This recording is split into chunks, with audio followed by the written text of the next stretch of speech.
আসসালামু আলাইকুম রহমতুল্লাহ বরকাতুহু। তে বন্ধুগণ, আশা করি আল্লাহ পাকের রহমতে সকলেই সহি সালামতে আছেন। তে কবি গাজী আক্কাসালে ইউটিউব চ্যানেল 017140885009 এর পক্ষ থেকে আপনাদের সকলের প্রতি রইল একান্ত আন্তরিক শুভেচ্ছা ভালোবাসা। তে বন্ধুগণ, এখন আপনাদের সামনে স্বরচিত যে কবিতাটা পাঠ করবার চেষ্টা করব, কবিতাটার নাম হলো হাদির ঢেউ। কবিতাটার নাম কি? হাদির ঢেউ।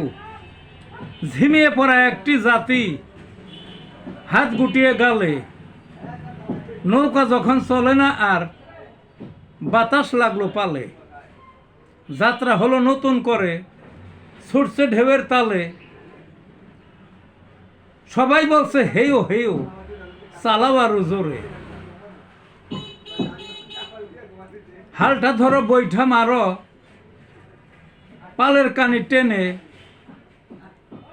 লগ্গি খোঁজাও বীরের মতো দেহের ঘাম ফেলে, তবু পায় না গন্তব্যস্থল, ঠেকবে কোথায় গিয়ে, দেশ চালানো সহজ নয় ছিটকে পানির তলে। হেনকালে একটি ঢেউ আসলো সাগর ফুরে, এক আঘাতে ঘুম ভাঙলো জাতি উঠল জেগে, পুরো জাতি একজোট অভিন্ন এক সরে, আগ্রাসীরা নিপাত যাক স্বদেশ শাসন নিজে। সেই ঢেউয়ের নাম হাদির ঢেউ, বিশ্ব দেখলো সে। এই ছিল বন্ধুগণ কবিতাটা। ভালো থাকুন।